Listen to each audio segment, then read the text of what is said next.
హి ఓం నమ శివాయ్. ఓం నమ శివాయ్. ఓం శ్రీ భద్రకాళీ సమేత వీరభద్రస్వామిని నమో నమః. మాతృ పితృభ్యో నమః. ఆచార్య అతిథిభ్యో నమః. శ్రీమాత లలితా త్రిపుర సుందరయే నమో నమః. శివశక్తి స్వరూపులారా, మనం చాలా మంత్రయోగాలు, తంత్రయోగాలు, రహస్యవంతమైన విద్యలు కూడా అందించేందుకు రత్నశ్రీ తన వంతుగా కృషి చేస్తూ ఉంటుంది. దానిలో భాగంగా కర్ణయక్షిని మంత్ర సాధన గురించి ఇప్పుడు చెప్పుకుందాం. కర్ణయక్షిని అంటే కేవలం కర్ణంలో చెప్పేదే కాదు, సుఖములను సౌఖ్యములను కూడా ప్రసాదించగల దేవత. ఈ కర్ణయక్షిని మంత్రము ప్రతిరోజు తొలిసంధ్య మరుసంధ్య కులదేవతారాధన, ఇష్టదేవతారాధన పూర్తి చేసుకుంటూ 108 చెప్పున జపం చేయడం వలన ధనము, కీర్తి, విద్య, వ్యాపారం, ఉద్యోగంలో అభివృద్ధి, కుటుంబంలో సౌఖ్యము, రుణముల నుండి విముక్తి, రోగముల నుండి విముక్తి లభించి సర్వత్ర సుఖములు లభించగలవు. కర్ణయక్షిని ప్రసన్నం చేసుకోవాలంటే 16 లక్షల జపం చేయవలసి ఉంటుంది. గురు సమక్షంలో మంత్రములు, యంత్రములు తీసుకొని గురువు ద్వారానే మంత్రం తీసుకుని చేయవలసి ఉంటుంది. కేవలం మనం ఇంతకు ముందు చెప్పే సాధారణ ప్రయోజనములు పొందాలంటే ప్రత్యక్షంగానే జపం చేసుకోవచ్చు. ఎటువంటి అభ్యంతరం అయితే ఉండదు. ఈమె కర్ణంలో మనకు సకల విషయాలు తెలియజేయాలి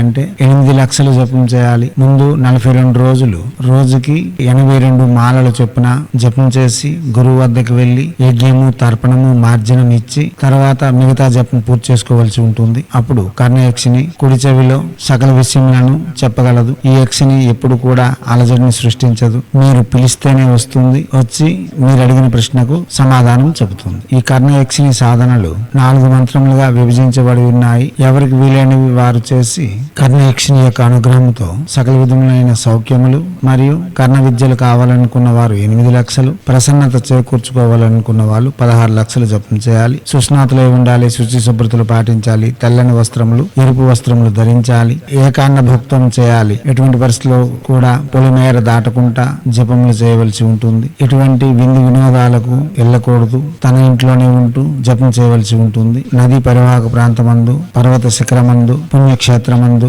ఈ మంత్ర జపం చేయడం వలన అతివేగంగా సిద్ధింపజేసుకోవచ్చు. ప్రతిరోజు తొలిసంధ్య మరుసంధ్య నూనెతో అనగా మంచి నూనెతో తామర ఒత్తులు, సింధూరము పూసి దీపం వెలిగిస్తూ చేయడం వలన విశేషమైన ఫలితములు పొందగలరు. గురు సమక్షంలో చేయడం వలన కర్ణయక్షిని యొక్క లోటుపాట్లను అతివేగంగా తెలుసుకొని తగు విధంగా ప్రవర్తించి మనం ప్రసన్నత కూడా చేకూర్చుకోవచ్చు. ఇప్పుడు అవగాహన పెంచుకునేందుకు ప్రసంగాన్ని వినండి. అవగాహన పెంచుకొని జపములకు ఉపక్రమించండి. ఇప్పుడు కర్ణయక్షిని మంత్రము అం కం చం తరుణాయై నమ స్వాహ.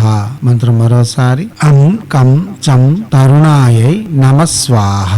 మంత్రం మరోసారి అం కం చం తరుణాయై నమ స్వాహ.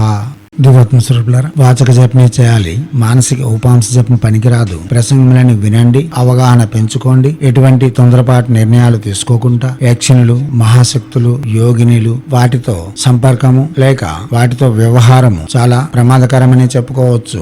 గాని నేర్చుకున్న వారికి, నేర్పురులకు, సాధకులకు అది సులభము, సాధ్యము. కాబట్టి పాముతో చెలగాటము, అగ్నితో చెలగాటము ఎలాగైతే ప్రమాదకరము, వీరితో కూడా అలానే ఉంటుంది. వాహనం అధిరోహిస్తే మనకు ప్రమాదం, గాని వాహనం అధిరోహిస్తే వేగంగా చేరుకుంటాం. ఎలాగైతే మన ఆవశ్యకతలను అనుసరించి వాహనములను వినియోగిస్తున్నాము, ఈ యక్షిణులు, యోగినులు, పిశాచినులు కూడా అలానే వాడుకోవాలి తప్ప ఎటువంటి పరిస్థితిలో కూడా చులకనగా చూడడం లేక హేళనగా ఉండడం, అవహేళన కావడం అన్నది చాలా ప్రమాదకరం. ఇవన్నీ అర్థం చేసుకొని సాధనలు చేస్తూ ముందుకు పోతే మీకు ప్రతిదీ సిద్ధింపబడుతుంది. కాగా ఒకసారి మనం ప్రయత్నించిన తర్వాత ఒకవేళ దానిలో ఎటువంటి నిదర్శనములు మనకు కనబడకపోతే మన గురువు వద్దకు వెళ్లి కొన్ని రోజులు సాధనలు నేర్చుకొని తర్వాత మనం పరిపూర్ణంగా చేయవలసి ఉంటుంది. ఉన్నాయి మనకి తప్పనిసరి అనుగ్రహిస్తాయి. దీనిలో ఎటువంటి సందేహం లేదు. దివ్యాత్మ స్వరూపులారా, చేయండి. చేసి తగ్గ ఫలితం పొంది ఎనలేని ఆనందములతో మనోవాంఛ పరిష్కార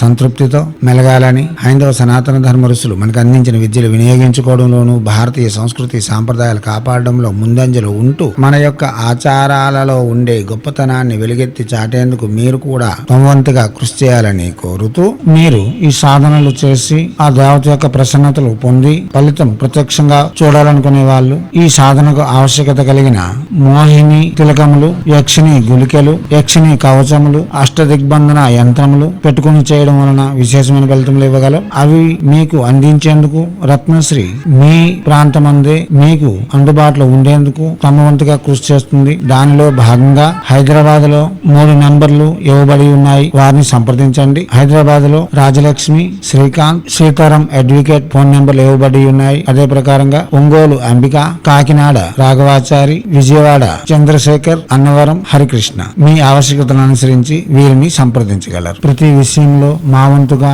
శక్తి వంచన లేకుండా కృషి చేస్తూ మీ సాధనలకు మా వంతుగా సహాయం అందించాలని, ప్రతివారు సాధకులుగా మారి శక్తులను పెంపొందించుకోవాలని నిరంతరం కోరుతూ మీ సాధనలకు కావలసిన యజ్ఞ యాగాదులు, యంత్రాది విధులు అందిస్తూ నిరంతరం మీ సేవలో రత్నశ్రీ హిందూ సేవా సమాజ్ ఆచార్య భీమసింగ్ కుమార్ ఆఫ్ నిఖిలానంద సాగర్ మహారాజ్.